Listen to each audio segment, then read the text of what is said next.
Réjouis-toi Marie, pleine de grâce, le Seigneur est avec toi. Tu es bénie entre toutes les femmes et Jésus, le fruit de ton sein, est béni. Sainte Marie, Mère de Dieu, priez pour nous pauvres pécheurs, maintenant et à l'heure de notre mort. Amen. Réjouis-toi Marie, pleine de grâce, le Seigneur est avec toi.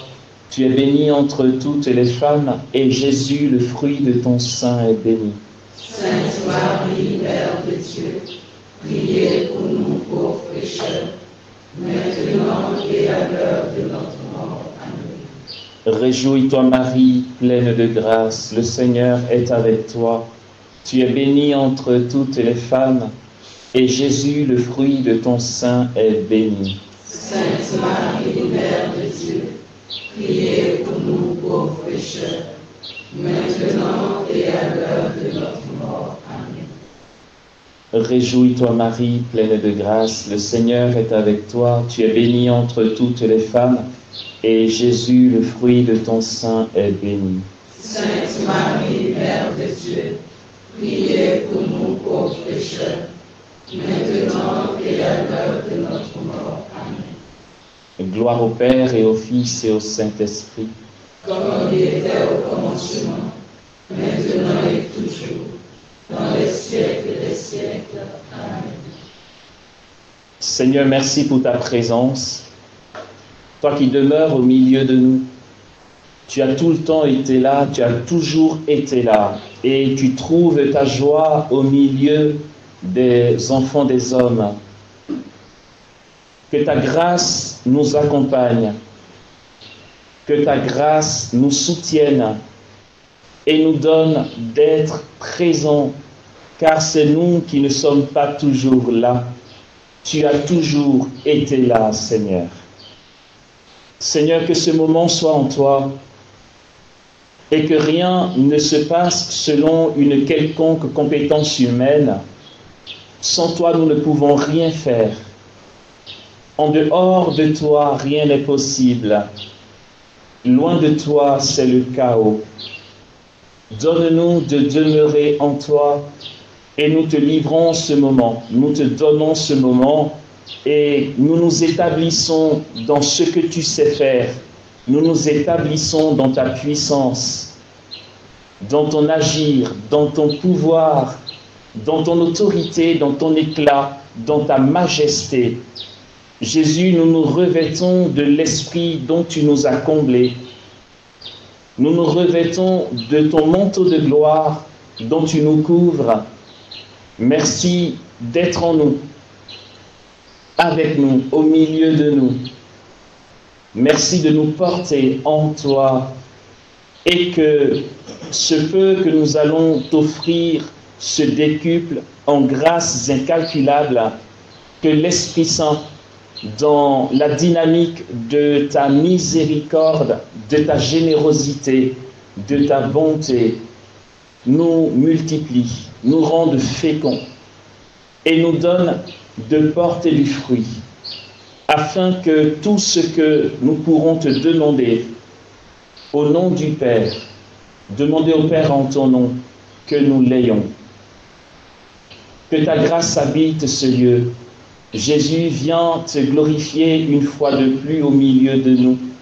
Que tout ce que nous allons vivre maintenant soit pour ta gloire et pour que ton règne arrive davantage dans les cœurs. Seigneur, que ton nom soit béni et gloire à toi. Amen. Bonjour frères et sœurs. Merci pour l'occasion qui est donnée, qui va se terminer par un repas. C'est pour le repas que je dis merci surtout. Non, je rigole, c'est une belle grâce d'être là. Le repas aussi, bien sûr. Mais ce moment aussi. Alors c'est un petit temps que nous prenons, que nous voulons offrir à Dieu en action de grâce à ce qui s'est passé pendant la Convention, ou du moins en action de grâce pour la Convention en elle-même. Ce qui s'y est passé, c'est un plus, mais la Convention a eu lieu. Merci à lui, merci à vous tous.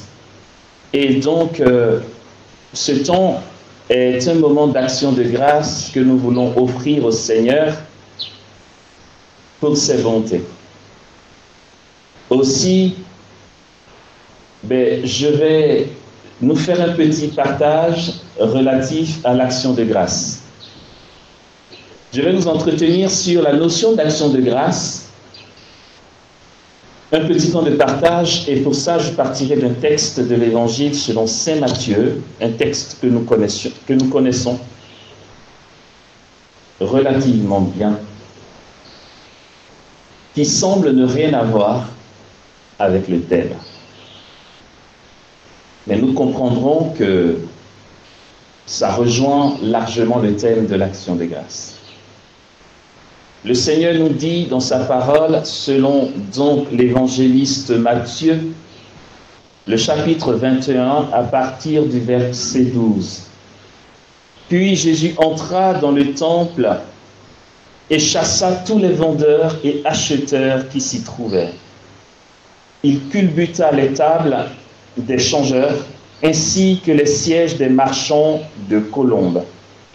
Il leur dit: il est écrit, ma maison sera appelée maison de prière. Mais vous, vous en avez fait un repère de brigands. Il y eut aussi des aveugles et des boiteux qui s'approchaient de lui dans le temple, et il les guérit. Voyant les prodiges qu'il venait d'accomplir, et ces enfants qui criaient dans le temple, Hosanna au fils de David, les grands prêtres et les scribes furent indignés. Ils lui dirent: tu entends ce qu'ils disent? Cela parfaitement, leur dit Jésus.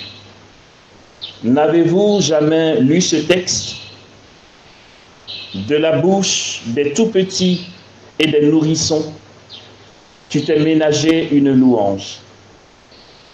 Et les laissant, il sortit de la ville pour aller à Béthanie où il passa la nuit. Amen. Il se pourrait que, de mieux comprendre ce que Dieu attend de nous, nous ayons l'impression d'une injustice.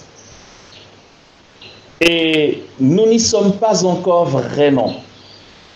Nous sommes beaucoup à être très loin du compte. C'est pourquoi, entre autres, les années passent et les siècles passent. L'Église demeure, c'est vrai. Il y a une masse de chrétiens, beaucoup de baptêmes chaque année. Mais ce sont les mêmes noms qui reviennent de témoins de sainteté. Parmi les saints, c'est vrai, il y en a un bon nombre qui a été canonisé par l'Église, et quelques 2-3 émergent, qu'on prend comme modèle de vie d'union à Dieu. Et quand l'on compare ce nombre à la masse des chrétiens, nous sommes très très très loin du compte. Beaucoup sont appelés, mais très peu, dit Jésus, sont élus. Et nous sommes très loin du compte. Il y a une réalité que Dieu attend de nous, qui pourrait ressembler à une injustice. Mais cela prend la couleur d'une injustice seulement pour nous autres qui tenons à fonctionner selon notre entendement. Dieu, frères et sœurs, ne doit rien à personne. Rien. Je le redis d'une autre manière. Dieu ne nous doit rien du tout. Il ne peut d'ailleurs rien devoir à quelque chose qui n'existe pas. D'accord? Ce qui n'existe pas, on ne peut rien devoir à ce qui n'existe pas. Pour ce qui existe, à la rigueur, il ne peut devoir quelque chose qu'à ce qui existe. Or, il ne doit rien à ce qui existe. Rien n'existe qui n'ait été appelé à l'existence par lui. Et si tu existes et que c'est lui qui t'a appelé à l'existence, alors il ne te doit rien qu'il ne t'ait déjà donné. Je vais redire ça d'une autre manière.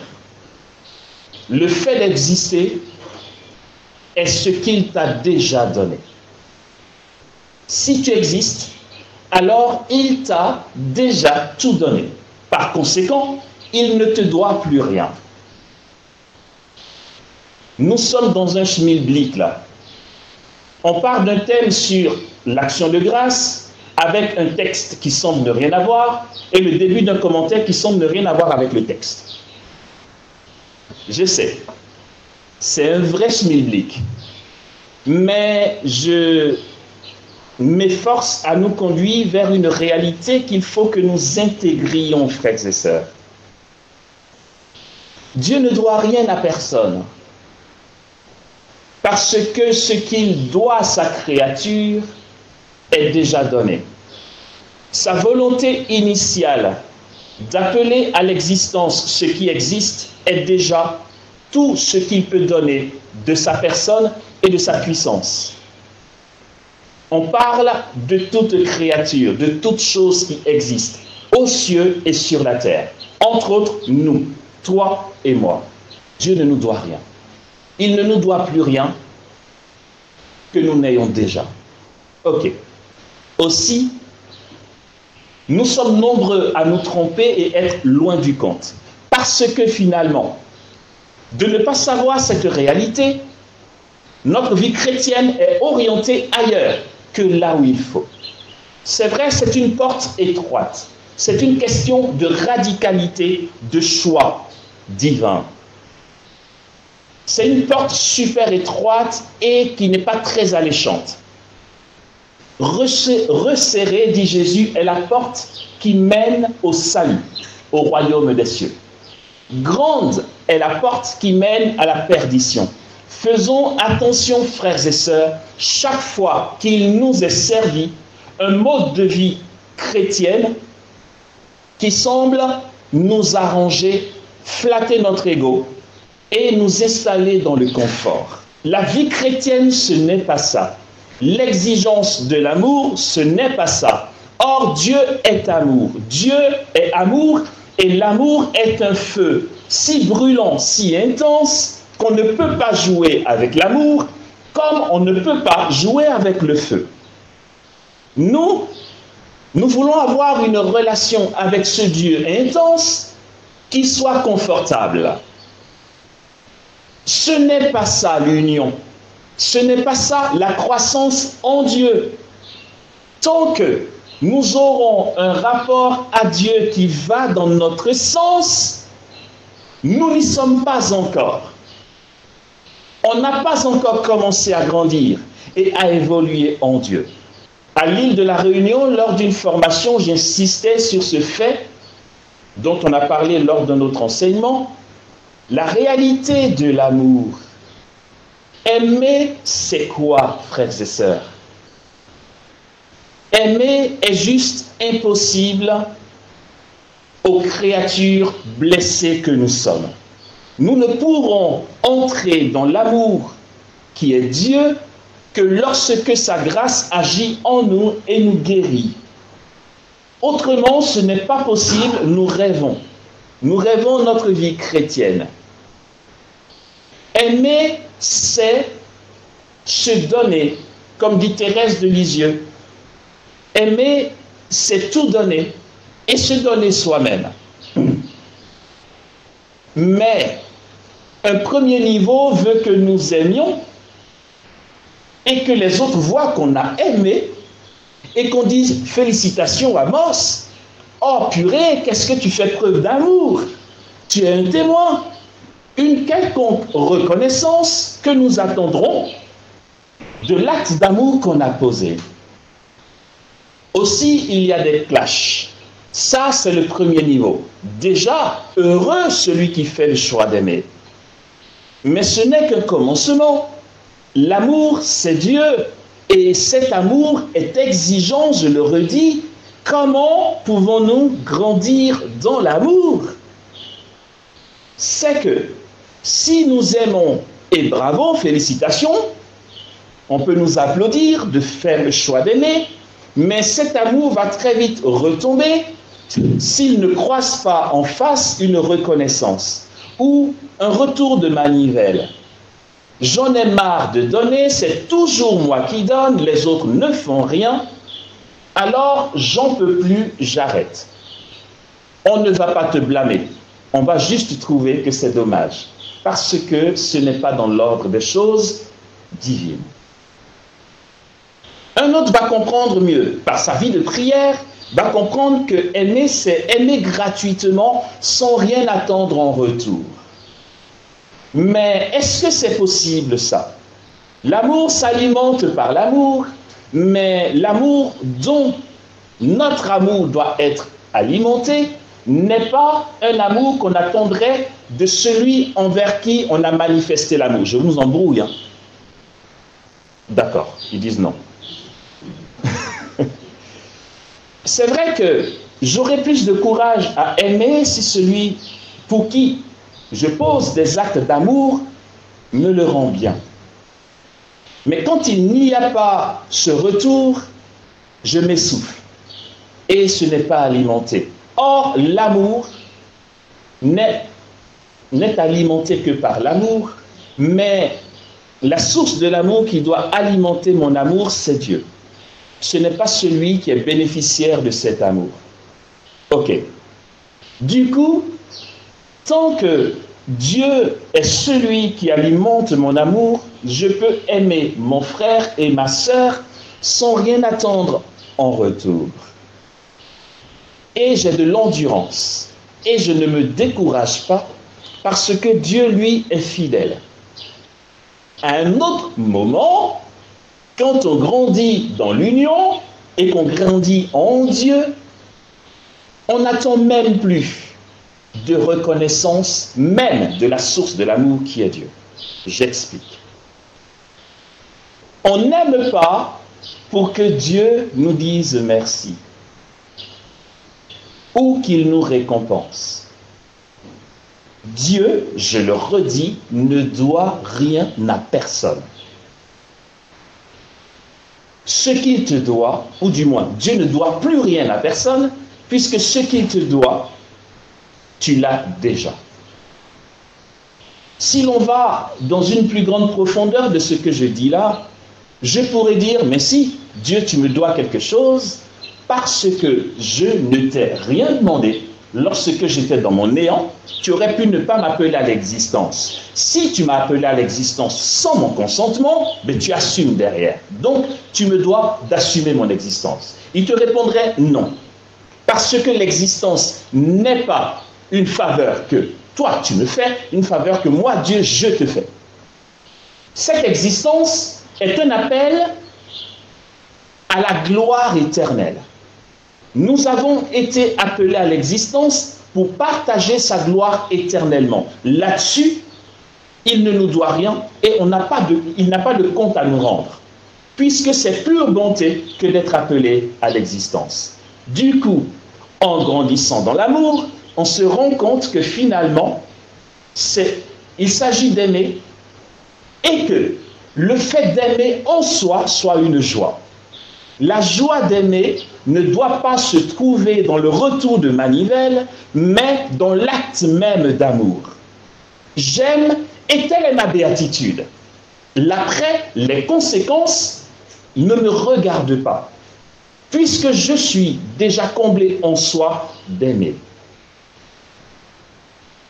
J'aime et j'attends qu'on me le donne en retour. Première étape. Secondo, j'aime mais j'attends que Dieu, lui, soit reconnaissant et alimente mon amour par des récompenses. Troisième niveau, j'aime et je n'attends rien même de Dieu. Puisque le fait d'aimer en soi est une béatitude. Dans l'acte, je suis déjà comblé. Non pas par ce que l'acte va me donner en récompense, mais l'acte en lui-même est une béatitude. À ce titre-là, nous sommes à la ressemblance de Dieu Et c'est Saint Basile de Césarée qui en parle, en parlant de la ressemblance de Dieu comme degré d'union mystique dans la vie d'union à Dieu. Ok? Très bien. La ressemblance à Dieu est une béatitude en soi. Dieu aime et moi aussi j'aime. Dieu est dans une béatitude parce qu'il est amour et qu'il ne sait qu'aimer. Thérèse de Lisieux dira, Dieu n'est qu'amour et miséricorde. Catherine de Sienne dira que tout est ordonné à l'amour, Dieu ne fait rien d'autre que dans ce but. Et la béatitude de Dieu est d'aimer en soi.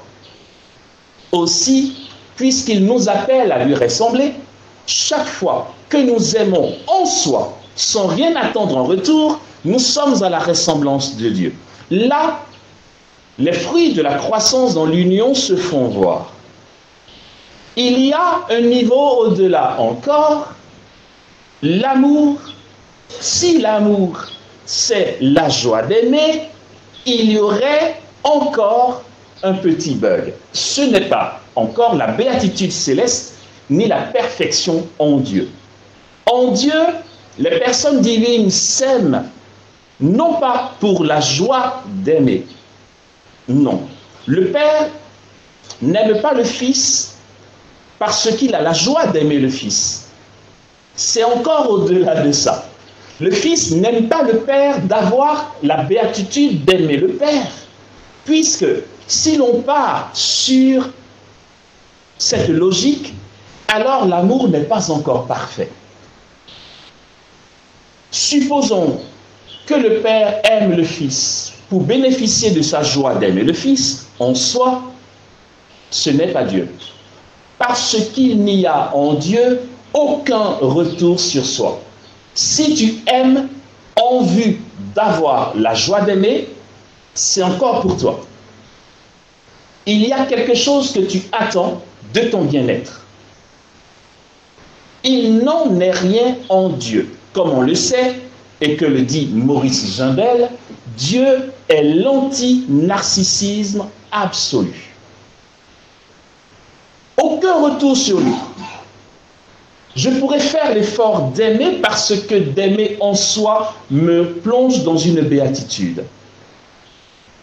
Mais au-delà de ça, on a Dieu qui aime non pas pour la joie ni la béatitude. Dieu aime d'une gratuité qui ne demande aucune satisfaction quelconque de soi. Finalement, si l'amour est plus grand que la joie d'aimer, qu'est-ce que c'est que l'amour? L'amour va devenir quoi? L'amour est le consentement continuel à disparaître. Je n'aime pas pour la joie d'aimer, quoique ce soit déjà un degré assez poussé et avancé de la croissance en Dieu, mais Dieu aime comment? Dieu aime dans une aspiration continuelle à disparaître. Aimer est le consentement continuel à disparaître. Je le rappelle, je le dis à l'instant, si j'aime parce que aimer me procure une joie, il y a encore un retour sur moi. Et puisque Dieu n'a aucun retour sur lui-même, mais aime éternellement, alors nous entrons dans cette intelligence du mystère que Dieu aime dans un consentement continuel à disparaître. T'aimer, c'est mourir pour que tu vives. Dans ma mort, je n'aurai plus de ressentiment de joie. T'aimer, c'est mourir pour toi. Si l'on comprend ça, on peut aimer tout le monde. On peut aimer même dans les situations les plus chaotiques et catastrophiques. C'est ça l'une des réalités que nous sommes beaucoup à ne pas vivre et dont on n'a pas conscience. nous comprendrons par conséquent que notre vie chrétienne n'y est pas encore. Nous sommes très loin du compte. Supposons que tu vives la vertu. Tu es un bon chrétien. Franchement, tu prends les moyens pour y arriver. Tu prends les moyens pour veiller dans la prière. Tu veilles, tu pries, tu renonces, tu jeûnes, tu es fidèle à la liturgie, au sacrement. Genre l'image du chrétien qui met tout en œuvre pour être un bon chrétien tel qu'on en cherche. Si, à ce moment-là, tu donnes tout ce que tu peux donner et que tu ne vis pas, c'est un mot technique en théologie spirituelle qu'on va appeler la gravité, je vais vous dire ce que c'est la gravité. Si tu ne parviens pas à la gravité, ne t'en étonne pas, je vais expliquer. L'on va appeler gravité en théologie spirituelle ceci.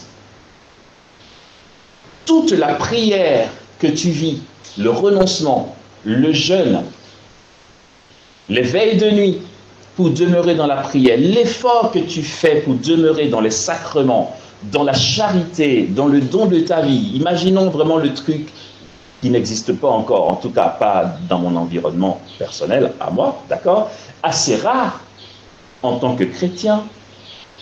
Si à ce moment-là, tu ne goûtes pas l'intensité de l'union à Dieu, c'est ce qu'on va appeler la gravité en théologie spirituelle, je le tiens des pères cappadociens, la gravité c'est l'âme qui grandit en Dieu. Pourquoi le mot gravité? C'est qu'en fait, il y a un être transcendant, puissant, qui s'unit à toi, de sorte que ton quotidien n'est plus un quotidien morose, sans fruit, sans intensité, mais que le royaume est en toi et que ta foi s'exprime au point d'agir sur le matériel et le cours des événements, ça s'appelle une gravité, d'accord? Alors, si tu pratiques la vertu, tu vis la vertu, et que tu n'y parviens pas, ne t'en étonne pas. Ce que nous faisons, nous autres, tout le temps, c'est qu'on se donne, on prie, on renonce, on prend les moyens, et on entend dire « mais je ne vois rien, j'ai l'impression que Dieu n'agit pas en moi, il n'y a pas plus de charisme qui se manifeste, il n'y a pas plus de bien matériel que je constate, ma sainteté semble ne pas bouger, il n'y a rien de surnaturel que je vivrai, même pas un petit songe qui va me dire que Dieu est présent, j'ai l'impression de faire tout ça pour rien. » Si toutefois, après avoir vécu tout ce que tu vis d'extraordinaire dans la vertu, tu attends que Dieu te doive quelque chose. Si tu attends qu'il te donne une grâce, un charisme, une bénédiction d'ordre mystique, un exaucement, tu marchandes avec Dieu. Voici pourquoi je suis parti de ce texte. Dans le rapport avec Dieu, nous ne sommes pas dans un marchandage.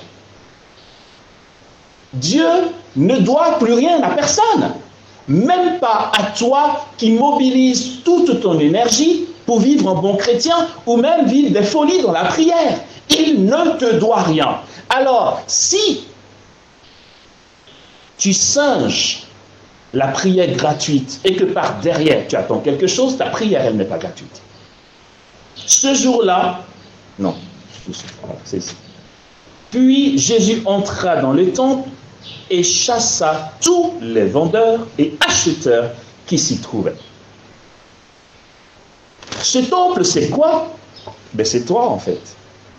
On le sait, ici, on est dans Matthieu. Chez Jean, la suite dira que ces apôtres ont compris qu'il parlait du temple de son corps. Le temple de Dieu, c'est toi. Le temple de Dieu, ce n'est pas Jérusalem. L'heure vient, dit Jésus à la Samaritaine, et c'est maintenant où les vrais adorateurs adoreront le Père en esprit et en vérité. Dieu est esprit, et c'est en esprit et en vérité qu'on doit l'adorer. Tels sont les adorateurs que recherche le Père. Le temple, c'est nous. Et nous sommes des marchands. N'allons pas croire, en entendant ça, que ce soit des gens moins bien que nous, qui ont profané le temple, en vendant des tourtereaux dans le temple. Les vendeurs que Jésus chasse, les vendeurs que Dieu chasse dans notre temple, sont des vendeurs qui sont de bonnes intentions. Comme toi, lorsque tu vis la vertu. Mais tu deviens un marchand dans le temple de Dieu quand, après avoir vécu la vertu, tu attends de Dieu quelque chose. C'est du donnant-donnant. Attends, Seigneur, tu exagères. J'ai fait le parcours, je veux voir Dieu, quoi. C'est bon. On nous a dit que c'est gratuit. J'ai serré mes fesses, j'ai fait gratuit. Mais jusque-là, après toute cette gratuité, il n'y a toujours rien. N'allons pas dire qu'on n'y a pas pensé. On y pense toujours un petit peu quelque part. On se dit franchement, j'ai géré là. J'ai fait 6 mois de parcours, j'ai rien demandé, Jésus doit être fier. Certainement ma récompense c'est pour demain. Eh bien non. Il ne te doit plus rien que tu n'as déjà l'existence. Et d'ailleurs, ne vois-tu pas que tu es environné de toutes parts par lui et qu'il t'a déjà tout donné ce que tu crois ne pas avoir reçu? Le fait d'avoir vécu 12 fois 30 d'adoration, attends, tu rêves ou quoi? Tu penses que ça vient de ta compétence? C'est lui qui t'a donné de faire ça. C'est déjà un don qu'il te fait. Tu ne vas pas exiger à Dieu de te faire une récompense de ce que lui-même t'a fait faire. La récompense est dans le fait que tu l'aies fait. En soi. Et les pères cappadociens vont aller jusqu'à dire qu'en réalité, quand après avoir fait tous ces efforts, tu ne constates rien et que tu en es affecté, que tu as l'impression d'un rien, que tu en souffres, c'est cet état-là même qui constitue ta gravité en soi.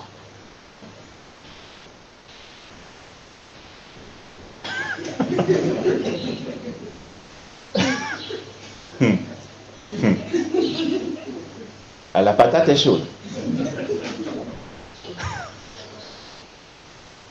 Nous comprenons en quoi nous sommes très nombreux, c'est peu dire, dans la masse des fidèles chrétiens à avoir commencé vraiment cette aventure.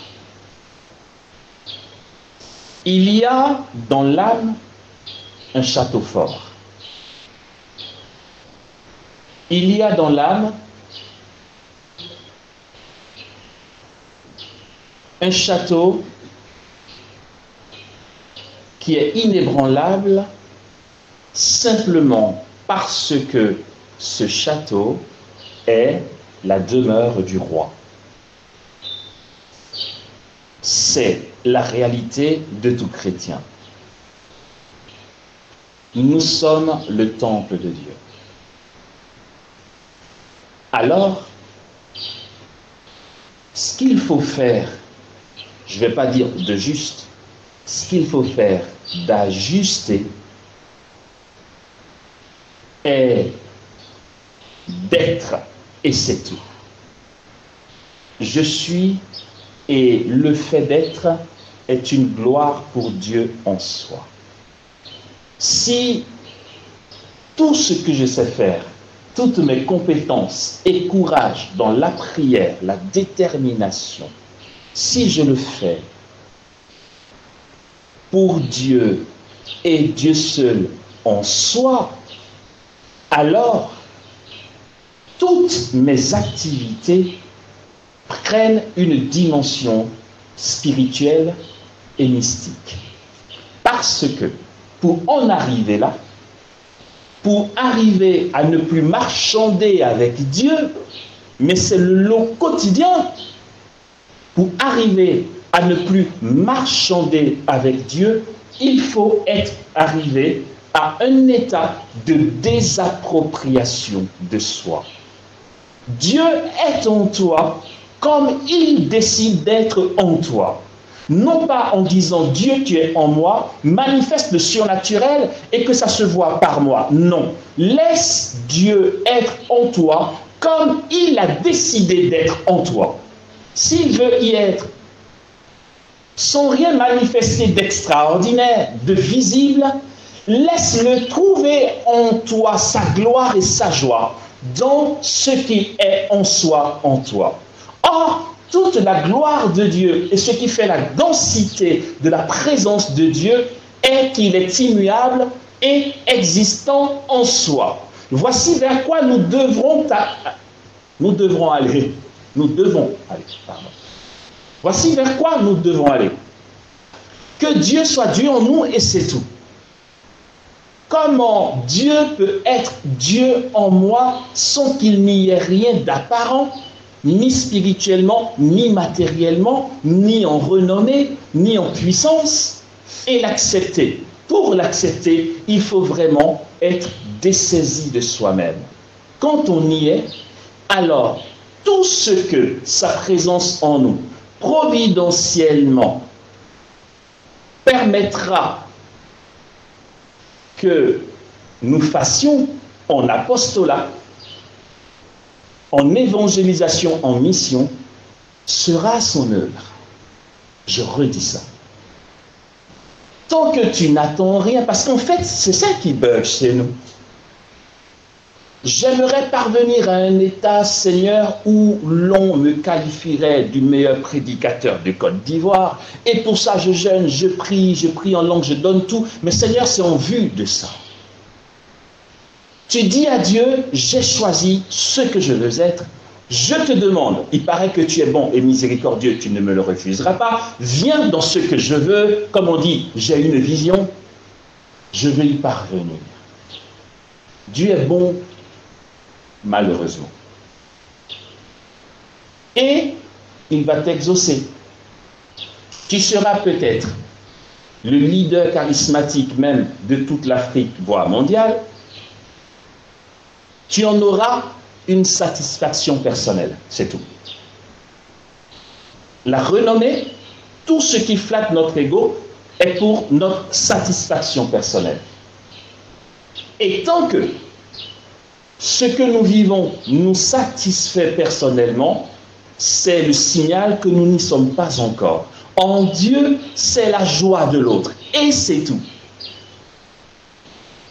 Il va y avoir, lorsqu'on lit la vie des saints, alors qu'en lisant, ou alors que de l'extérieur nous voyons leur vie, et que ça nous édifie au plus haut, eux-mêmes n'ont aucune satisfaction. Les plus grands saints et grands mystiques ont eu le cœur brisé et ont pleuré jusqu'à le dernier souffle. Tant que tu es confortablement dans un apostolat en disant « Dieu m'a béni, waouh, je suis arrivé et ça cartonne », ok, je vais dire « Ok, c'est Dieu qui agit par toi ». Mais est-ce que tu glorifies le roi? Est-ce que tu fais la joie de Dieu? Est-ce que tu combles Dieu de joie? C'est pas dit. C'est de laisser Dieu exercer en toi.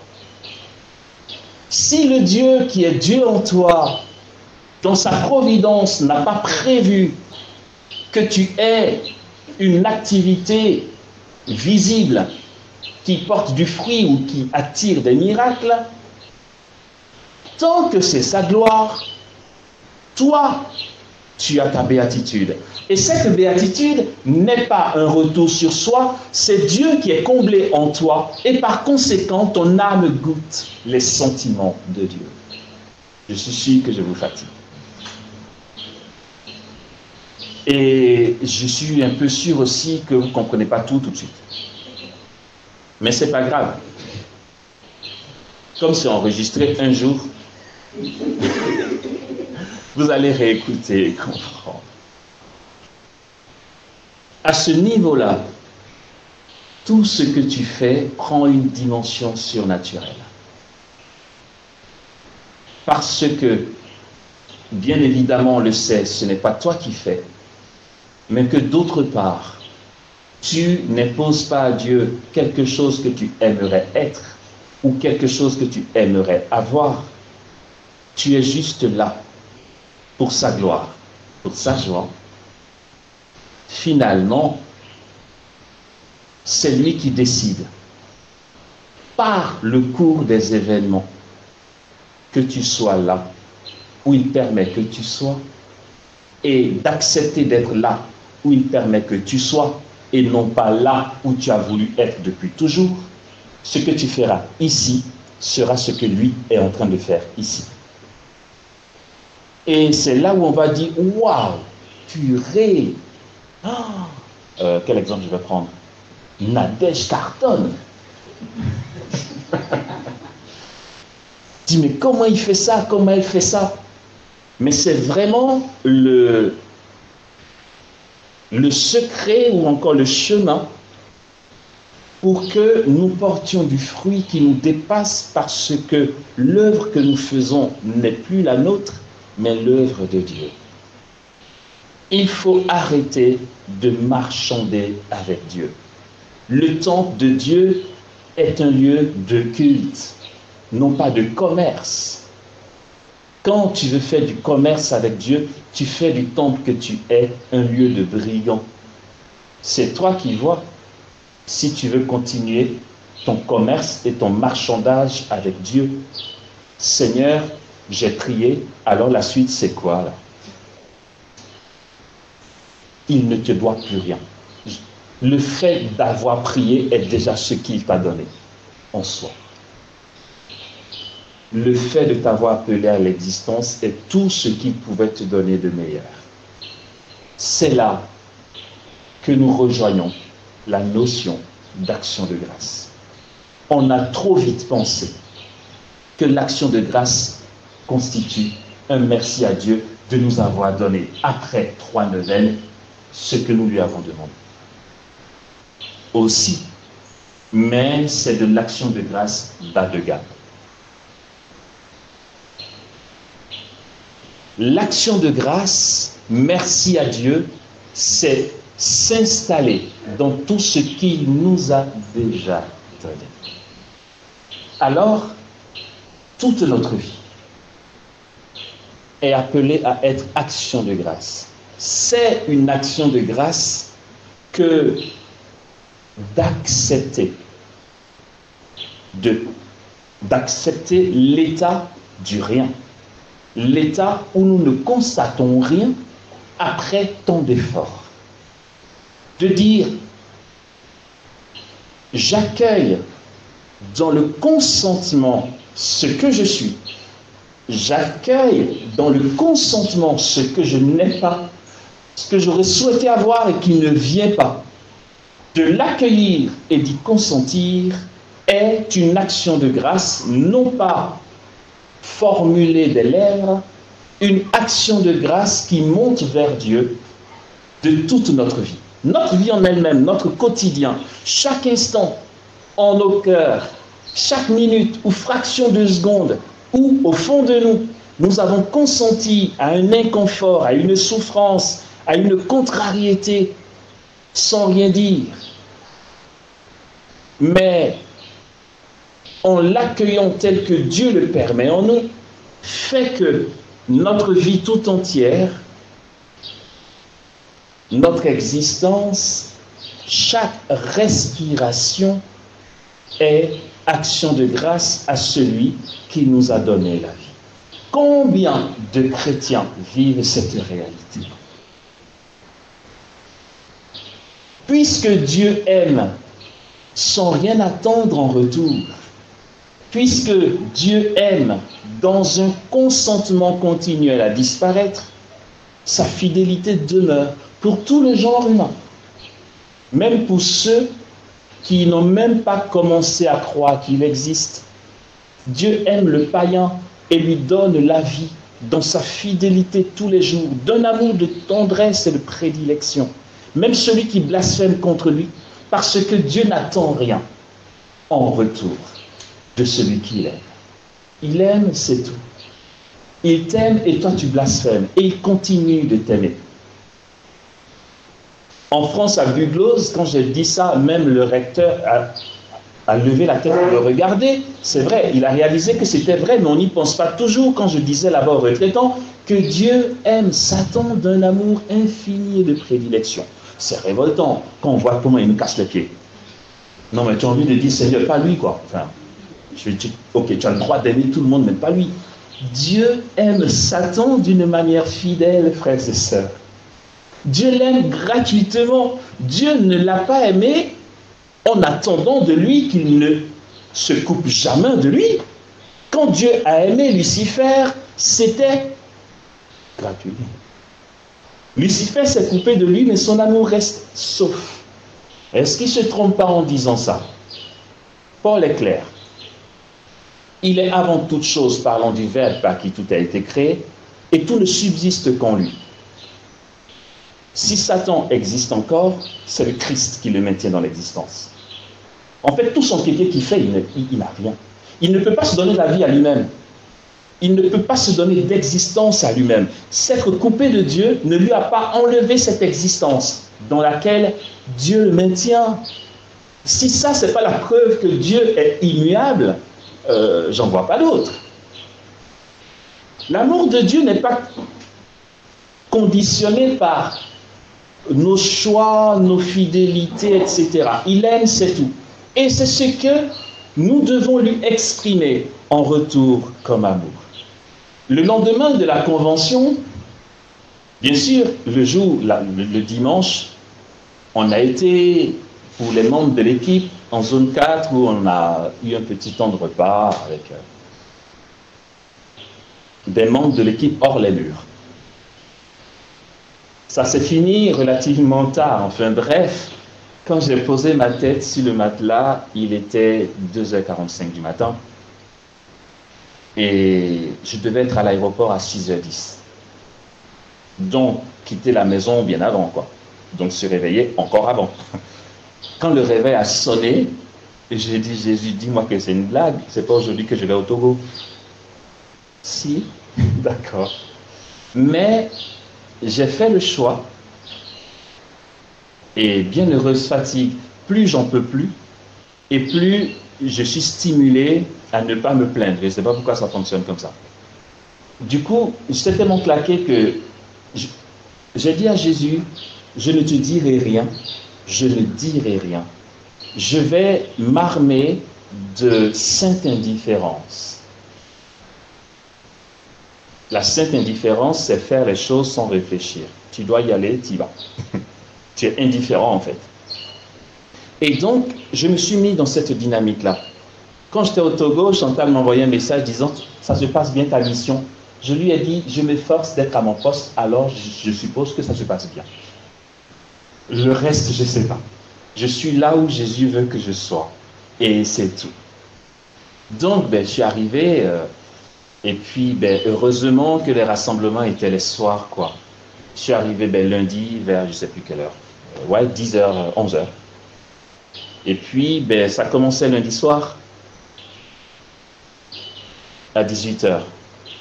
Le prêtre qui ne me connaît pas d'ordinaire, dès qu'il a vu mon visage, il a dit « Oula, va te reposer ». Je lui ai dit « Merci Seigneur, et merci à toi ».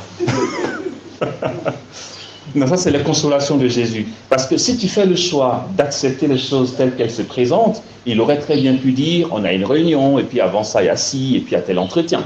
J'aurais dit oui. Mais Jésus a permis qu'il me sorte cette expression, cette phrase « va te reposer ». Il a dit « laissez-le dormir, il faut qu'il récupère avant ce soir ». Mais comment je me suis tapé la sieste, Dieu seul sait, c'est pas grave. Mais bon, je veux dire, tout n'a pas été résolu. C'est juste que tout ce qu'on se dit là, c'est pas donné. Je veux dire, c'est pas évident. En fait, c'est une mort continuelle, quoi. Laisse tomber. Arrête de rechercher la consolation, le confort. Parce que si vraiment on veut grandir en Dieu, à un moment, ça nous sera complètement enlevé. Notre joie se trouvera ailleurs. La joie d'être là où Jésus veut qu'on est. Et c'est tout. Où veut qu'on soit. Et c'est tout. Et ma force était là. Je vérifiais à chaque instant que je suis bien au bon endroit et que je le vis de tout mon cœur. Du coup, cette mission, je disais à Fleur dans la voiture que c'était un rassemblement, je ne m'attendais pas à un tel nombre de personnes. Hein. C'était lundi, soir, mardi pareil, mercredi, jeudi. D'accord ? 18h, 22h, et on a commencé avec 2000 personnes à peu près, 2000, 2500. À peu près, parce qu'ils savent le nombre de chaises qu'ils ont disposées dans la cour de l'église. Et le lendemain, on avait déjà dépassé les 3000, le dernier jour, un peu plus de 4000, d'accord? Parce que dès le premier jour, Jésus a été bon. D'être au millimètre près dans ce souci de faire sa joie, ce qui n'est pas gagné. Je m'interdis même de dire à Jésus, fais que ce soit béni. Ça ne me regarde pas. C'est le moment d'y aller et j'y vais. Je prépare selon le thème qu'on m'a donné et j'y vais. Si après la prédication, Jésus donne une piste, une motion, je la suis. S'il n'a rien donné, je fais une prière de foi, d'où donc une prière objective. Je dis Amen et je rentre faire dodo. La tentation est toujours grande de se dire « Ah, il ne s'est passé aucun signe de puissance et tout, etc. » On est tous pareils. Moi en premier, mais je me soigne. J'ai décidé que je ne veux plus me prendre la tête avec ça. Si ça ne se fait pas, et que Jésus a permis que ça ne se fasse pas, je passe mon chemin. Et justement, ce brisement que je vais avoir du bout, on n'a rien vu, j'ai conscience que cela en soi constitue ma gravité. Tout comme il le permet. Alors, je ne me suis pas pris la tête. Sauf que lui, il est tellement fidèle qu'il ne nous laisse pas beaucoup galérer, à part la fatigue. Il a été bon, Jésus, le premier soir, j'ai même pas prêché. Et je me suis dit, le curé ne sera pas beaucoup content, parce qu'ils ont un programme. Il y avait une petite dizaine de prêtres assis derrière, en plus du curé. Et j'ai même pas prêché, parce que d'entrée de jeu, Jésus disait, on fait ci, ça, ça, ça, ça, ça, ça. D'accord. Et on fait. Et puis il a été tellement bon, que bien sûr, les gens sont venus encore plus nombreux le lendemain. On n'était pas à Lomé, on était à Vaughan, donc un peu moins grand que, beaucoup moins grand que Lomé, ce qui fait que les choses se racontent et les nouvelles vont très vite, d'accord? Et je faisais et je passais. Je ne me prenais pas la tête, mais ok, c'est très très difficile et inconfortable quand on est aussi orgueilleux que moi, mais une fois qu'on s'efforce d'y être, ça rend vraiment libre. Dès le premier soir, Jésus dit à Amos, tu vois les arbres qui sont autour des gens là, parce que c'est dans la cour de l'église. Je dis ouais. Il dit tu vas t'asseoir au pied de chaque arbre. Jésus, tu as vu prêtre assis derrière. Je ne sais pas si tu as réalisé ou pas. Tu t'assois au bas de chaque arbre. Et de faire ça, la grâce de guérison imprégnera les arbres. Et ça ne sera pas que pour ce soir ou pour le temps de la campagne. Désormais, jusqu'à nouvel ordre, si nouvel ordre il y a, quiconque veut guérir viendra toucher un arbre et il guérira. Ok. Jésus, il n'y a pas de problème, on se connaît à longtemps, mais sauf que c'est un nouveau public, tu vois. On fait ça comment? On va dire, ok, le curé a invité un féticheur à Vaughan. C'est toujours embêtant quand Jésus donne ce truc, quand je suis là, curé, Seigneur, je vais te dire ça comment? Avec quel mot? Ok, je le dis. Et puis je le fais. Sauf qu'après, le curé me dit, tu vois tel arbre où tu t'es assis en dernier? Je dis, ouais. C'est un arbre sacré où les gens apportaient des fétiches et tout. On a même trouvé un python sans peau. Enfin bref, un truc très glauque. J'ai dit heureusement que vous me dites ça après. Je ne sais pas si j'aurais eu le courage d'aller me poser là-bas, ça c'est clair. Et puis, alors tu fais ça. Mais Jésus me l'a demandé après qu'il ait guéri. Mais vraiment, ce soir-là, c'est pour ça que je n'ai pas prêché, parce que c'était des gestes prophétiques après des gestes prophétiques. Primo, il me dit, tu te coucheras par terre là, et les gens vont guérir. C'est ce que j'ai fait. Il y a eu des guérisons, ils ont témoigné. Je pensais que c'était fini. Deuxième truc, il me dit, maintenant les arbres. Pour que ceux qui veulent guérir viennent toucher les arbres, plus tard. Donc je le fais. Et puis, ben, ça suit son cours, et puis on termine, quoi.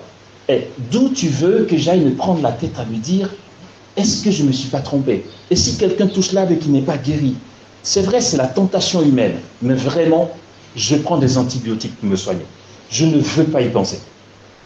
Ça ne me regarde pas. Quand je dis Amen, je vais en chanter.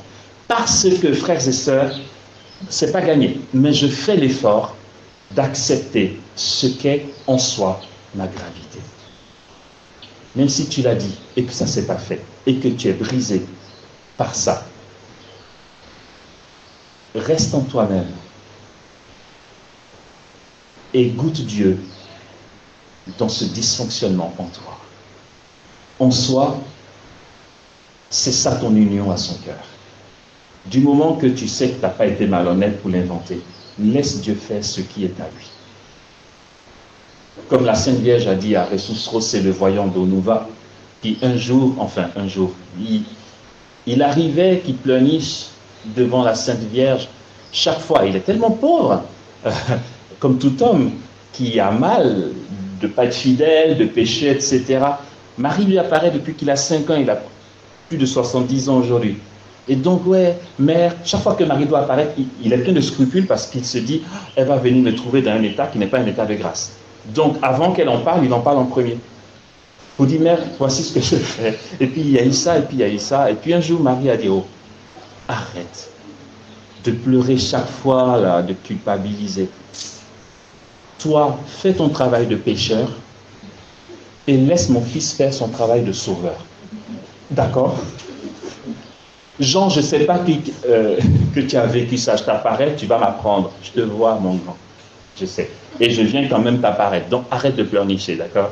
Donc, chacun son boulot. Jésus me dit, va poser ton derrière au bas de l'arbre. Je vais guérir ceux qui touchent l'arbre. Ma part, c'est de me poser et de quitter. Ah, je n'ai pas à venir lui dire ce que tu as dit que tu vas faire. Est-ce que tu l'as fait? Vraiment, les gens sont guéris ou... Non, franchement, ça ne nous regarde pas et c'est une tentation, d'accord?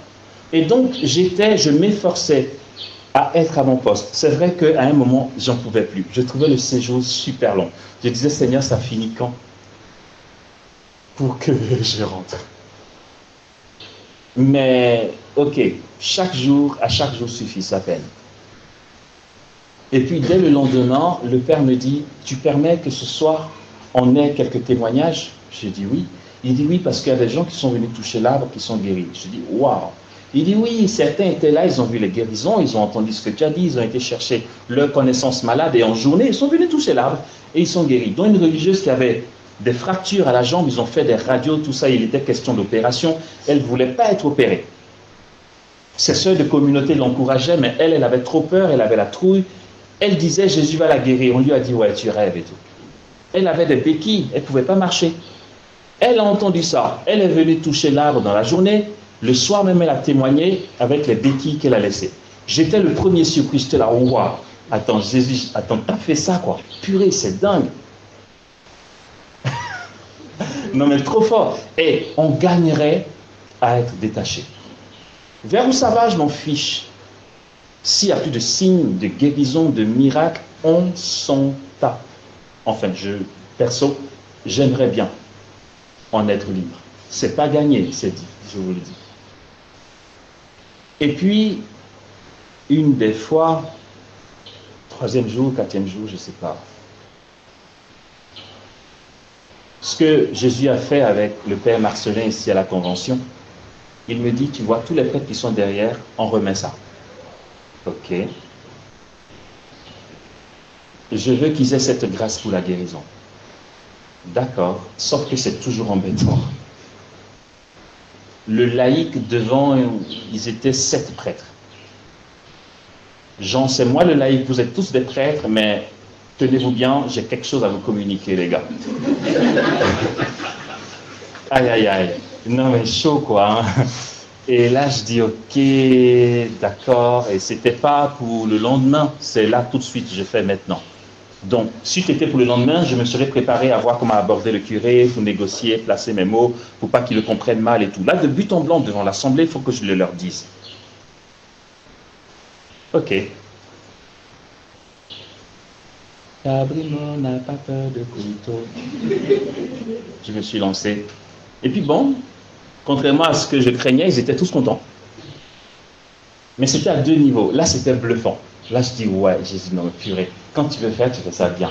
En fait, ok, Ça s'est un peu passé comme pour le père Marcelin, je leur ai pris la main. Ils sont rentrés dans l'assemblée et il y a eu de belles guérisons. Ils étaient contents. Et son mot, c'était « ça marche », parce qu'en fait, pour qu'ils sachent de quoi il s'agit, j'ai dû raconter l'histoire d'un prêtre chez qui ça a commencé, hein, avec qui ça a commencé. Et ce prêtre-là, lui, son mot, c'était « ah, moi, ça marche et tout ». Donc, quand j'ai raconté, ils ont rigolé. Donc, pour rigoler, il me dit « ça marche ».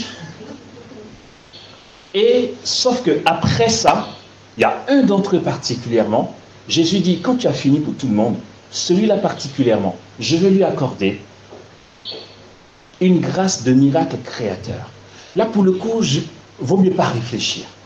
Parce que Jésus, je ne veux pas donner de faux espoirs à tes prêtres, quoi, tu vois. Moi, j'en sais rien de comment tu vas faire, mais j'ai juste pas envie de me mouiller.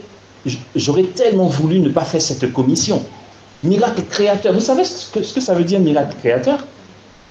Miracle créateur, c'est par exemple, tu as été opéré, on t'a enlevé un os, on a remplacé avec du fer, par exemple. Jésus te guérit et l'os revient. Voilà, ça c'est ça le miracle créateur. Et là, pour le coup, Jésus dit celui-là particulièrement, miracle créateur. Ok? Je m'embarque dans quoi là? Tu vas raconter, ok, parce que peut-être les autres sont passés à des guérisons, tu commences à te croire Superman, mais en fait Jésus le veut comme ça, et puis il le veut comme ça, quoi, puis c'est tout. Et du coup, ok, je fais le gars super bête, je rentre dedans bêtement. Ce qu'il adviendra, toujours dans cette même dynamique, j'ai décidé que ça ne me regarde pas. J'ai attendu le lendemain. Le lendemain, j'ai annoncé à l'assemblée devant lui, il ne savait pas, qu'il y a un des prêtres pour qui Jésus lui a accordé la grâce de miracle créateur. Et je l'ai appelé. Moi? Je lui ai dit, s'il vous plaît, padre. Il est venu tout pauvre, tout timide et tout. Sauf que là, habituellement, Jésus veut que je prenne la main. Comment Jésus voulait qu'il s'y prenne? C'était très clair. C'est bluffant. Jésus dit, pour que les gens guérissent, tu lui touches l'épaule, juste, et la grâce sera communiquée. Lui-même, pour obtenir les miracles créateurs, il n'a qu'à dire, comme Jésus a dit. J'ai dit, mon Père, ce que Jésus veut que vous fassiez pour qu'il y ait des miracles créateurs, voici. Vous prenez le micro et vous dites simplement au micro, vous qui voulez guérir, soyez guéris au nom de Jésus. C'est tout ce que Jésus voulait qu'il dise. Pour qu'il y ait des miracles créateurs. Jésus, on ne peut pas mettre un peu de transe, de transpiration, tout ça. Donc, vu que c'était vers la fin de la prière, il a fait ça là, sur place. On n'a pas demandé de témoignage. Je pense que je n'ai même pas eu le courage, moi-même. Il a juste dit, on a dit Amen, on a fini. Et puis, la campagne s'est terminée. Il y a eu bien d'autres belles choses. Vendredi, il y avait la retraite. Et puis moi, j'étais à la retraite avec l'apostolat qui m'a invité. Et dimanche, ce prêtre en question me dit, Amos, je retourne à Lomé, parce que lui vient de Lomé. Je vais à Lomé, mais je reviens demain matin parce que cet après-midi, j'ai un temps de prière, de guérison sur ma paroisse que j'anime. J'ai dit, d'accord. Il dit, priez pour moi. J'ai dit, padre, je ne sais plus ce que je vais rajouter. Il est parti, moi j'ai fait la retraite, et puis voilà, je ne l'ai pas vu dimanche. Lundi, j'ai fait la grasse mat, j'avais rendez-vous avec les prêtres pour un entretien. Et je sors, et je les vois, ils sont 4 prêtres devant le presbytère en train de parler. Quand je sors, le curé dit, ah, le voici, viens, écoutez ça et tout. J'ai dit, ok, viens. Et le prêtre en question, il est là tout timide, là, et tout. Mais ce qu'il me raconte me glace le sang. J'ai les frissons comme ça. Le curé et les 2 autres qui étaient là étaient dans l'euphorie. Il raconte, il dit, le curé commence par dire, Amos, ça marche. Il dit qu'il a été là-bas dimanche après-midi et qu'il a joué le jeu. Il a enseigné sur Jésus qui guérit. Après, il a pris le micro. Il a demandé si les gens voulaient guérir, bien évidemment, puisque c'était un temps de prière pour la guérison. Dans le micro, il a dit, vous qui voulez guérir, soyez guéris au nom de Jésus. Il dit que les gens, quand il a fini, il a déposé le micro. Les gens n'ont pas compris. Ils se sont dit, ben, c'est fils de nous, quoi. Enfin. Et là, il raconte qu'un homme, ce bras gauche était plus petit, parce que atrophié. Voyez les personnes handicapées comme ça. Devant tout le monde, son bras redevient normal. Quand il a dit ça, j'ai eu la chair de poule m'a traversé. Je dis quoi? Il dit oui, oui, oui. Et il racontait ça, il ne voulait pas être arrogant, il baissait la tête comme un enfant. Et moi, c'était là, waouh. Et le curé dit, ah, moi, ça marche. J'ai dit, ouais. Non, mais trop fort, quoi. Et ce n'était pas la seule personne. Des personnes qui ont laissé leur béquille, une personne qui avait des problèmes au niveau de la jambe aussi, qui était un peu plus petit que l'autre. Sa jambe s'est remise, quoi. Et là, j'ai la chair de poule. J'ai dit, mais Jésus, tu fais quoi là? Non, mais ils étaient dans l'euphorie. Du coup, le soir même, le curé me dit, Amos, je viens d'avoir un appel de l'évêque. Il m'a demandé d'aller voir un monsieur qui est malade. J'y vais, j'arrive. Mais vraiment avec confiance, pas avec... Il part, il revient, et il me raconte. À table, il me raconte. Il dit, tu vois, en fait, depuis ce qui s'est passé, je ne me prends plus la tête. Merci pour ton passage, parce qu'avant, je me prenais la tête. C'était là, est-ce que Jésus va faire, comment il faut prier, tout ça, machin, etc. Super simple. Il dit, je ne me prends pas la tête. Je demande juste à la maladie de partir et ça part. Il dit qu'il a été là-bas, il a trouvé ce monsieur, grelottant, qui ne pouvait pas se lever. Il était incapable de se lever même pour aller aux toilettes. Sa fièvre était très, très forte. Il est arrivé, il dit qu'il a lu un passage de la Bible, et puis après, il dit qu'il n'a pas cherché à réfléchir, à savoir si Jésus va faire, est-ce qu'il y a de la l'onction ou pas. Il s'est juste souvenu de ce qu'on a vécu. Et il s'est installé dedans. Et puis il a dit, il a commandé à la maladie de partir au nom de Jésus. Il a dit Amen. Ils ont fait 3 Ave Maria. Et puis il a continué à causer avec le monsieur sans se prendre la tête. Il est resté une demi-heure après la prière. Et le monsieur s'est mis à transpirer. Il s'est levé, il a accompagné à la voiture. Il allait bien.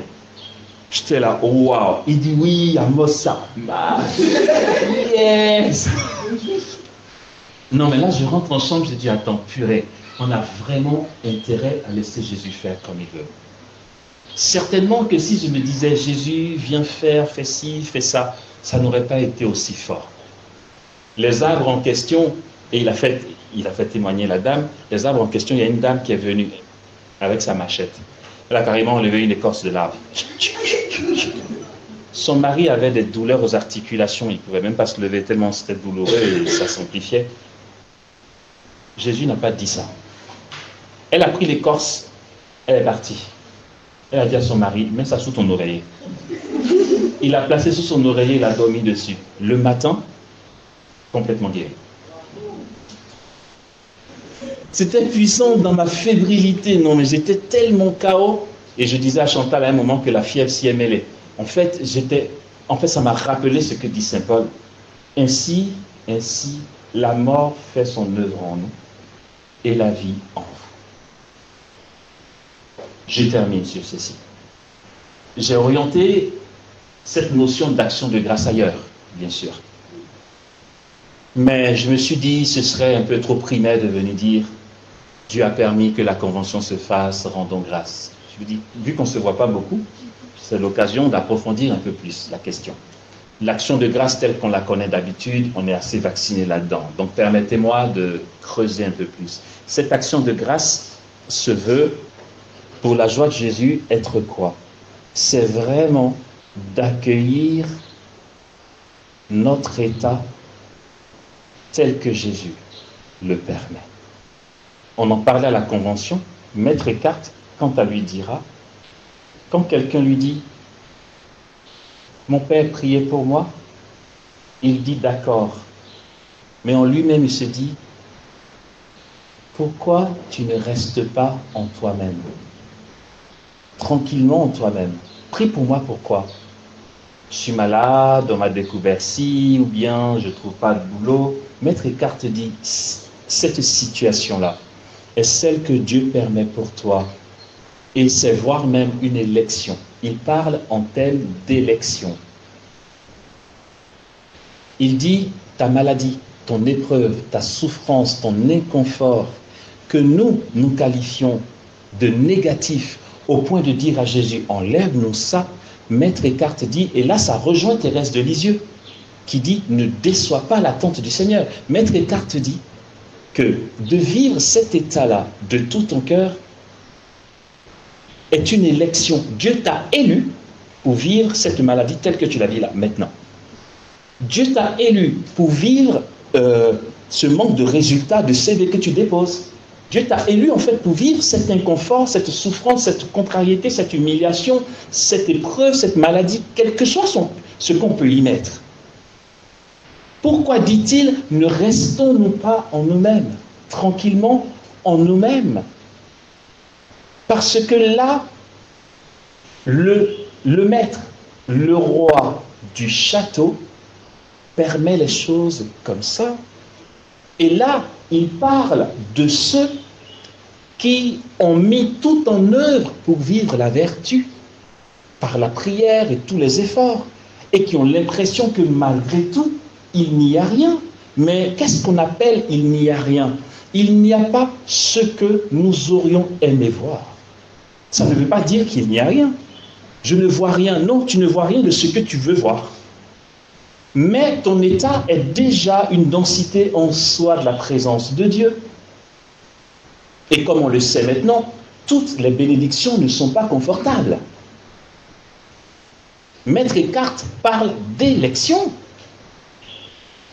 Il nous faut rester en nous-mêmes et savourer Dieu dans ce mode qu'il permet pour nous. Le trouver dans ce que nous avons à vivre là. Et tu as été élu pour ça. Si tu ne le vis pas, un autre ne le vivra pas pour toi. On est élu autant pour la situation qu'on vit là, douloureuse, autant qu'on peut être élu pour l'éviter. Maître Eckhart dit c'est pareil. C'est nous qui dressons une hiérarchie de valeurs pour dire ouais mais lui il l'évite et moi je suis dans la souffrance. Il dit que pour Dieu c'est égal. Sur cette terre, c'est vrai que les lois de la nature ne permettent pas qu'on l'évite, du coup c'est extra. Mais Maître Eckhart dit que Dieu n'est pas impressionné par un de ses enfants qui décolle du sol. Celui qui décolle du sol a la même valeur et la même portée pour Dieu que celui qui souffre sa maladie. Nous dressons tellement des cloisons que nous faisons juge de nous-mêmes. J'ai décidé que si j'ai la migraine, c'est que je suis moins béni que celui qui n'en a pas et qui biloque. Et c'est pas vrai. Mais comment savoir que dans ce que je vis là, c'est Dieu, c'est le démon, est-ce que vraiment c'est voulu? Peu importe, du moment que tu restes en toi-même et que tu goûtes Dieu dans ce que tu es et vis là maintenant. Et donc, ce château fort que nous avons dans toute âme est ordonné à quoi?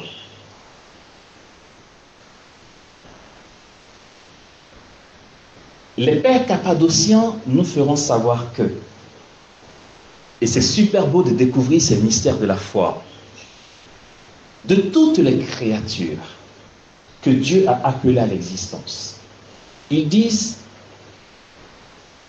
des splendeurs des cieux jusqu'à la création visible. Tout ce que Dieu a jamais créé de toute sa puissance, l'âme humaine est la plus précieuse. Et l'âme humaine lui est la plus chère de toutes les créatures. Ton âme est plus précieuse que toute la majesté et la gloire que peut déployer Saint-Michel Archange si tu le vois. De toutes les créatures, ce qu'il y a de plus précieux, des choses que Dieu a appelées à l'existence, c'est l'âme humaine. Il s'y plaît. Il veut y demeurer. Étant dans l'âme humaine, il ne veut aucun mélange. Il chasse les marchands du temple. Chaque fois que nous marchandons avec Dieu, comme on l'a dit, nous devenons des vendeurs dans le temple. L'âme humaine qu'il s'est faite pour s'en réjouir. Or, cette doctrine des pères cappadociens est la base de l'enseignement finalement de Thérèse d'Avila. Ce château fort, Thérèse d'Avila le prend des pères cappadociens et parle des demeures du château intérieur. Pour que nous grandissions dans l'union à Dieu, il faut que ce château intérieur dont parle Thérèse d'Avila, dans ces différentes demeures, reste sans mélange et sans marchandage. Il y a mélange quand nous nous mêlons de ce qui ne nous regarde pas, et c'est de ça que nous parlons depuis. Il y a mélange quand tu as décidé et discerné ce que tu crois être bien pour toi et que tu l'imposes à Dieu. Chaque fois que tu sors de toi-même pour aller rechercher un autre état que celui que Dieu te donne là, tu fais entrer des étrangers dans le château du roi. C'est cela que Jésus chasse. Bien sûr qu'il y a l'interprétation littérale de ce qu'il a fait, mais les pères partent là-dessus pour donner cette interprétation spirituelle du château intérieur, puisque le temple, le vrai temple de Dieu, c'est l'âme. Pour que nous passions d'une demeure à l'autre, des 7 demeures dont parle Thérèse d'Avila, il faut que le château soit libre de tout mélange, afin que là, le Père ait la latitude d'engendrer son Fils, comme il le fait dans l'éternité. Et chaque étape de croissance dans le château est la progression de l'engendrement du Verbe par le Père à travers son souffle dans l'âme. C'est pourquoi, à la 7e demeure, la Sainte peut parler de mariage mystique, où le Verbe transparaît par toi. À la Convention, j'ai raconté comment le sang de Christian change. C'est quand le Verbe naît en toi, engendré par le Père, et que tu transparais du Verbe jusque dans les cellules. Augustin parlera de féconder le Verbe, mais c'est la même réalité. Le Verbe est fécondé en nous, non pas physiquement au départ, puisque le physique y entre. Le Verbe est fécondé, donc aussi engendré par le Père dans l'âme, au point qu'en grandissant dans les différentes demeures du château intérieur, ce mariage mystique nous unit tellement à Dieu, unit tellement notre âme à Dieu, que les cellules suivent. C'est pourquoi les mystiques ont vécu des choses extraordinaires que la science n'arrive pas à expliquer. Et que Christian voit son sang qui change. Pendant la Passion, il saigne, et c'est son sang. Dès le moment de la crucifixion, il a les bras en croix, tout le sang qui coule n'est plus le sien. On ne sait pas quel est... comment on appelle ça pour le sang là? A positif ou machin. Le groupe sanguin, merci. On ne sait pas quel est le groupe sanguin du Christ. Mais tout est-il que le sang qui coule à un moment de sa passion n'est plus le sien. Comment le sang, enfin je ne comprends pas comment Dieu peut faire ça. Les cellules, c'est physique, c'est palpable, c'est un sang qui coule, on touche, et c'est là, à Rome, dans des tubes, le sang qui n'est pas le sien est là. Comment Jésus permet ça? Comment il fait ça? Si toutefois c'est le sang du Christ, mais je ne vois pas le sang de qui d'autre ça peut être, le sang du Christ qui a coulé au bois de la croix il y a 2000 ans se trouve en ce moment où je vous parle dans des tubes à Rome. C'est pas le vin de messe, oui, c'est vrai, c'est réellement son sang. Mais là, pour le coup, c'est un vrai sang qui sort des veines de Christian, quoi. Et je ne veux pas parler plus vite que l'Église. Si un jour, pour une raison ou une autre, on a la preuve que c'est le sang du Christ, mais imaginez un peu le tableau. À ce moment-là, où passe le sang du bénéficiaire, où passe le sang de Christian, pour que le sang du Christ coule par ses veines. Mais ce sont des états que nous ne vivons pas parce que nous tous, les chrétiens, sommes trop sur un rapport de marchandage et de donnant-donnant avec Dieu. Toute notre vie chrétienne est ça, en fait. Je vais à la messe pour, je prie pour, je fais des neuvaines pour, on dit là-bas Jésus guérit, celui-là je vais le voir, j'ai des problèmes. C'est que ça, frères et sœurs. Si nous, ici, petite poignée, on peut le comprendre, et si une seule personne d'entre nous peut jouer le jeu, alors cette personne deviendra prophétique. Cette personne sera un enseignement pour le reste, quoi. Jésus commence toujours par un petit nombre. Qui d'entre nous ici aurait le courage de se détourner de lui-même, renonçant à tous ses besoins confortables pour mourir, aimer, entendons aimer Dieu, et ça rejaillit sur le prochain, c'est le consentement continuel à disparaître.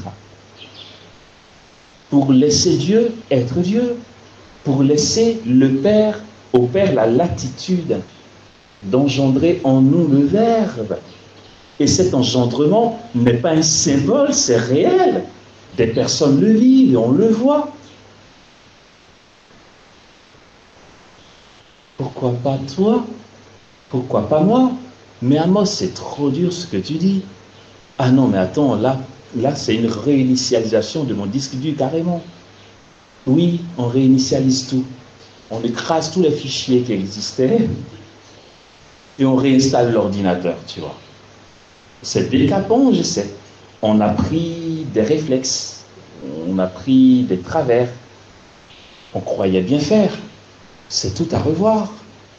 Mais pourquoi demain matin, tu ne viendrais pas devant Jésus et dire « Seigneur, je me réinitialise dans mon entendement, dans ma conception, dans ma relation avec toi. » Waouh, ça suppose qu'il faut que je renonce à ce que j'attends de lui et que je continue d'attendre à travers le parcours, la neuvaine, les demandes de messe. Oui, oui. Mais on est tous libres et toujours libres. Chacun fait comme il veut. De tout mon cœur, je souhaite juste qu'il y ait une seule personne qui joue le jeu. De mourir. Dieu ne nous doit plus rien. Tout ce qu'on peut faire n'est qu'action de grâce pour la vie qu'il nous a donnée. Notre vie est action de grâce. Ta détermination, ton engagement, le temps que tu donnes, les sous que tu donnes peut-être, le temps que tu donnes dans la prière, l'offrande de ton temps, tes efforts, le manque de sommeil, tout ceci n'est pas pour que tu reçoives une récompense. C'est déjà donner ta récompense. Tout ceci doit être fait pour la gloire de Dieu. Il n'y a pas, frères et sœurs, d'action de grâce plus intense et plus dense que Dieu attendrait de nous que ceci. Amen. Amen. C'est une question.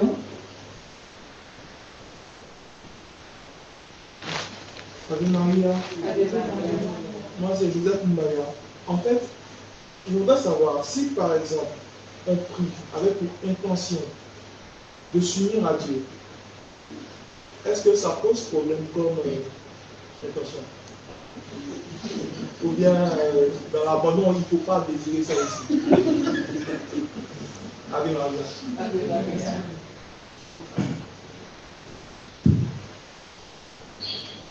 Très belle question.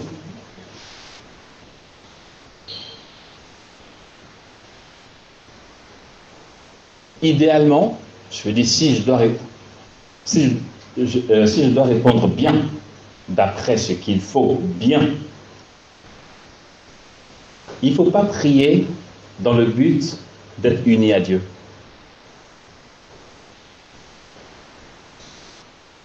Toute prière qui a un but,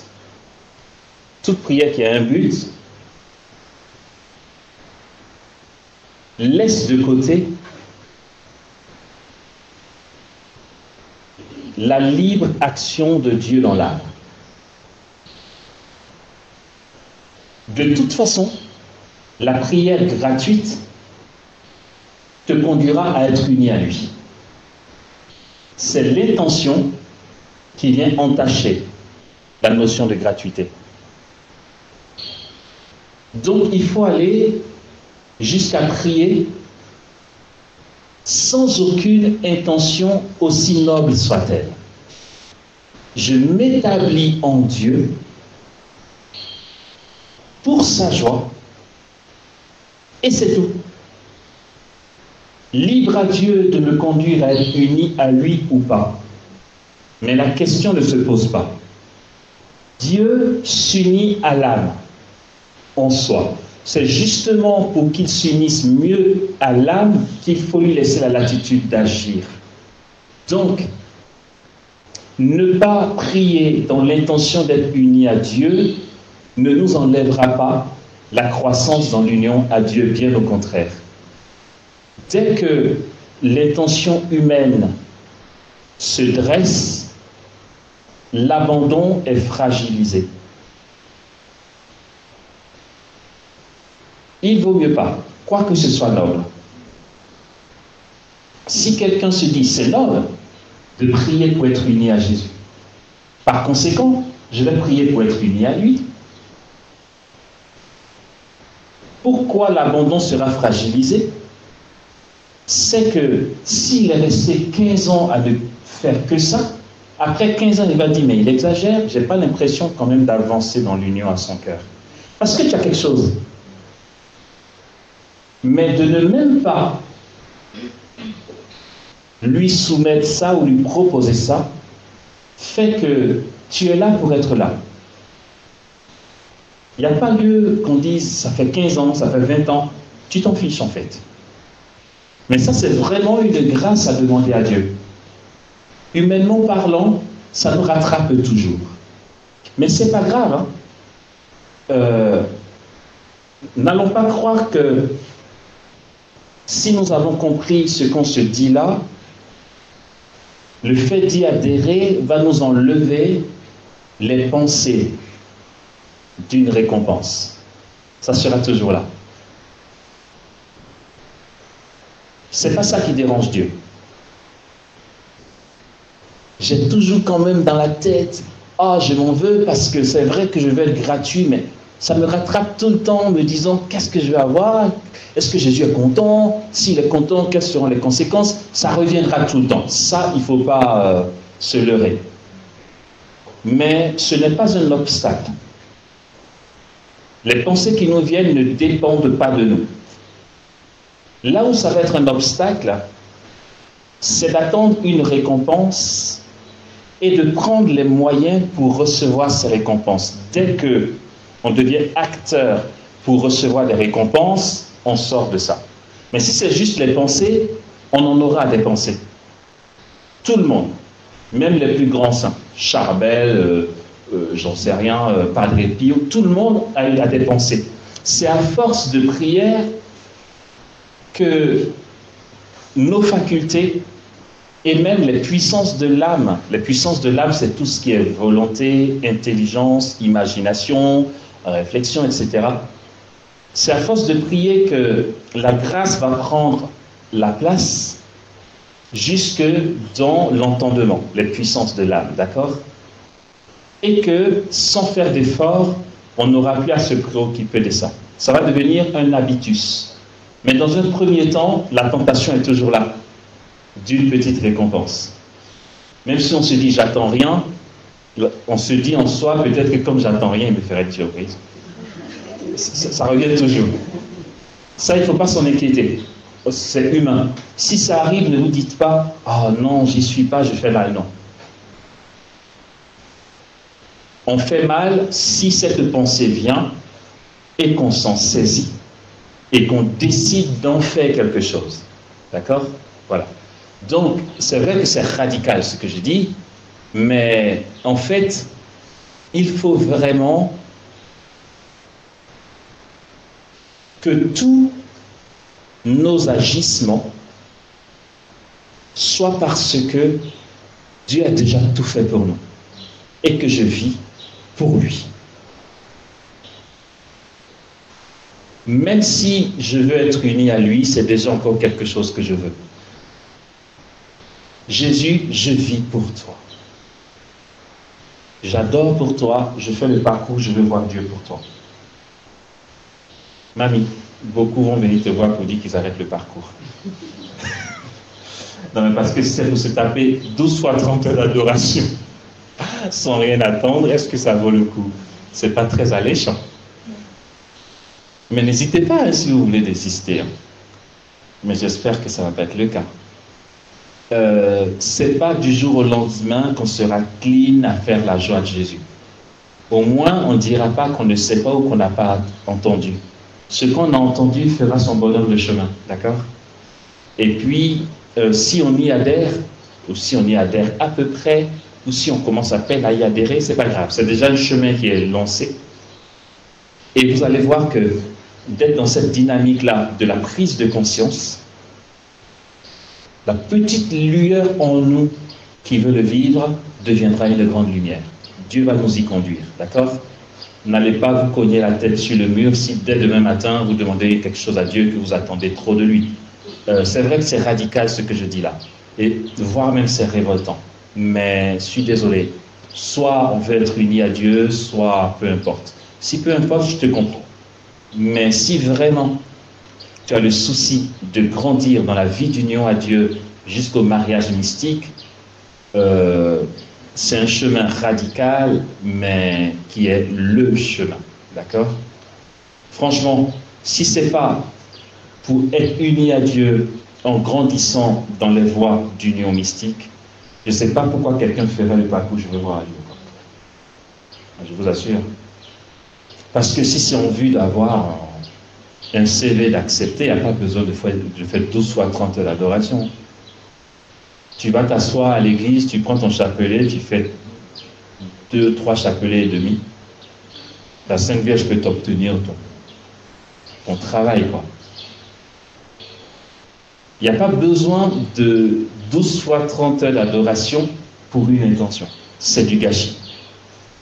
Si on le vit, c'est que vraiment on a soif de Dieu. Je m'arrête là. Ça va ou... Ça va.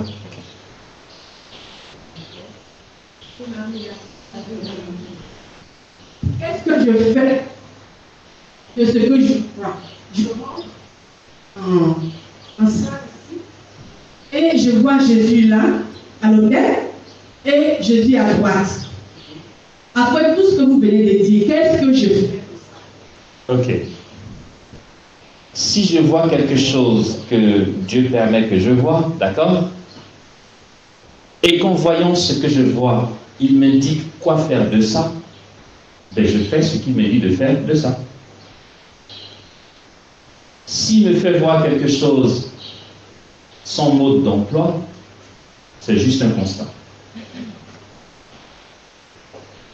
Il ne s'agit pas d'en faire quelque chose. Bien sûr que ce que je vois va faire naître en moi la confiance, ça va fortifier la foi, ça va m'affermir dans ma relation avec lui, ça va m'interpeller pour savoir qu'il est là et qu'il agit dans mon âme. Mais c'est un constat, d'accord? Attention, ce n'est pas parce que nous sommes appelés à ne pas nous mêler de créer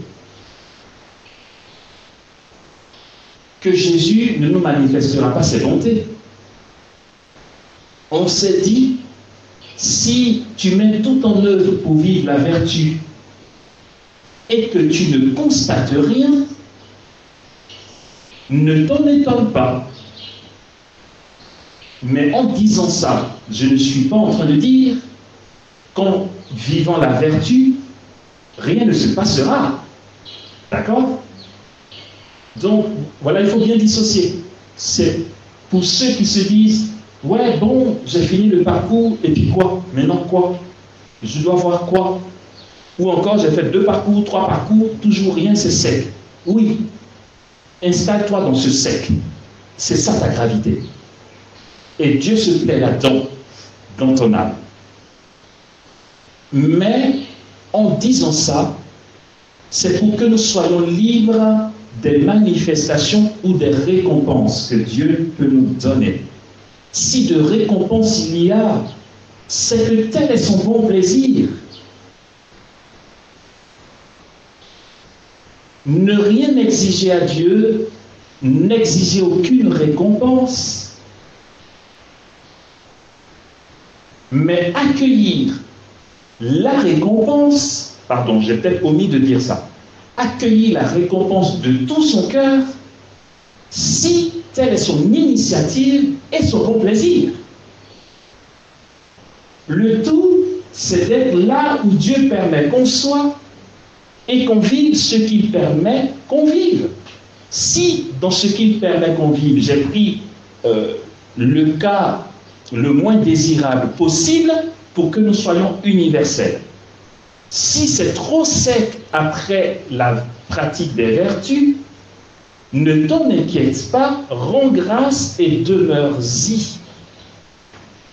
Mais si le Seigneur te conduit quelque part, fais-le. J'ai donné l'exemple de la mission du Togo. J'aurais pu très bien dire, mais Seigneur, tu m'invites à m'asseoir au pied des arbres, mais je n'en ferai rien, parce que je n'attends rien de toi comme manifestation. Non, là c'est faux. Il ne s'agit pas de dire, Seigneur, ne fais rien. Ben non. Il ne s'agit pas de dire, Seigneur, fais. Il s'agit de se réjouir de ce qu'il donne. Et dans ce qu'il donne, il peut très bien nous faire des surprises qui vont dans le sens de ce qu'on aimerait. En général, parce qu'il est abondant, il nous comble toujours selon nos besoins et selon ce qui fait notre bonheur. Ce que nous nous sommes dit là est l'attitude la plus ajustée pour avancer dans la vie d'union à Dieu. Si quelqu'un adopte ce mode de relation avec Jésus, alors il a l'aptitude pour que Dieu s'exprime par lui à son gré. S'il est prêt à ça, alors il est prêt à tout ce qui est moins difficile. Mais soyons prêts à ce rien. Et est-on prêt à vivre ce rien que Dieu permet? Nous pourrons, s'il le veut, bénéficier de consolation, si tel est son plaisir. Mais là encore, ce que j'appelle le rien n'est jamais un rien. C'est une densité, on l'a dit. C'est une présence de Dieu en soi.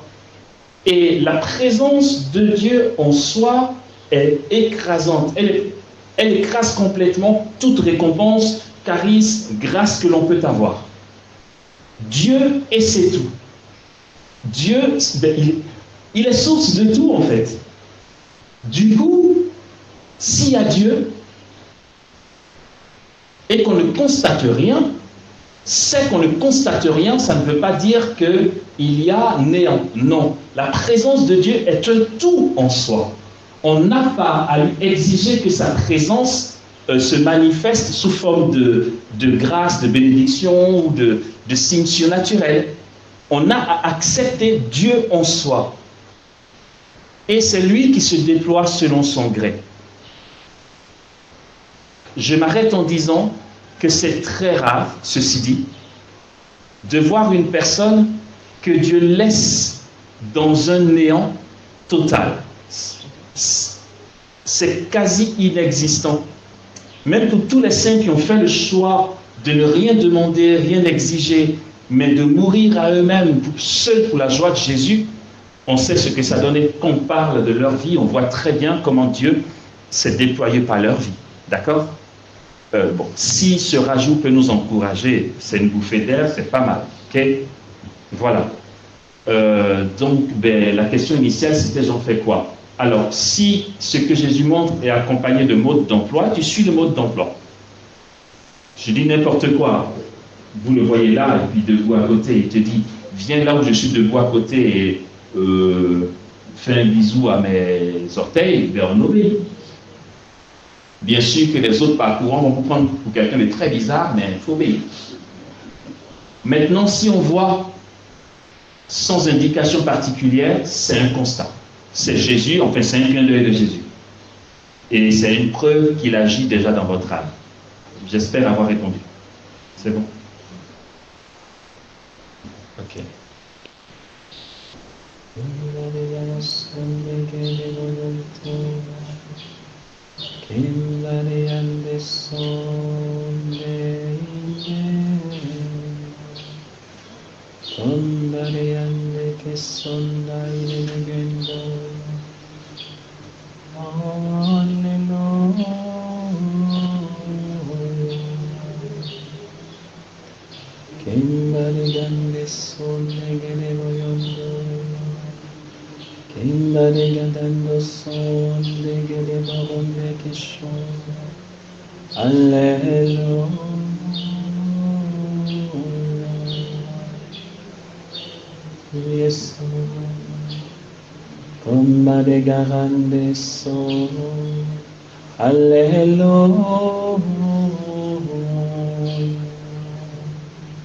Kimba de garande que son de gede boronde. Tu es sans les noms.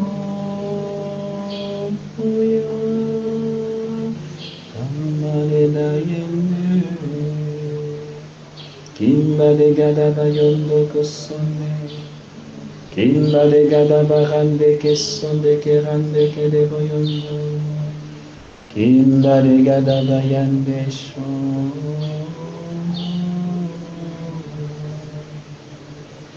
Alleluia, alleluia.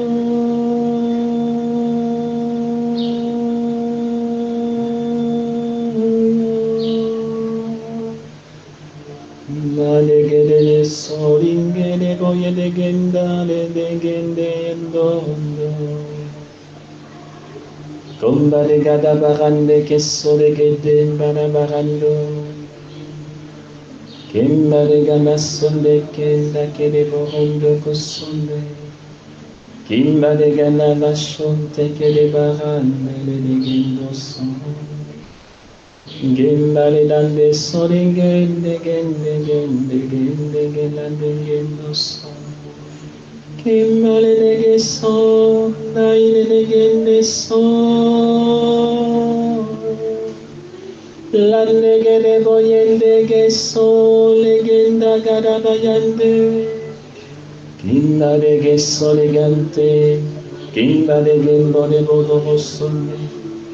Kinda de gendo de bodonde gede boso. Kinda lenda ingede bosho de gende genda rabayendo.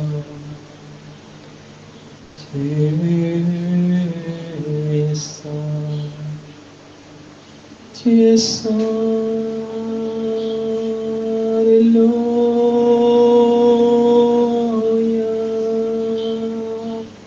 Raile kentale de gende gede boyonde gede bossonde gede boyende. Kimba de gendonda cassande che le bogonte. Alleluia. Alleluia,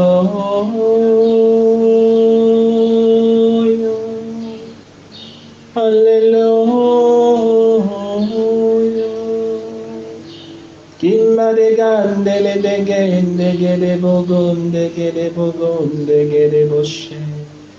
Kimba de gandusso de genda de gande gede bogondende. Tomba de garande gede bossonde. Tu es saint, Jésus, tu es saint. Et mon âme te loue, et mon âme te loue. Tu es saint, mon âme te célèbre, mon âme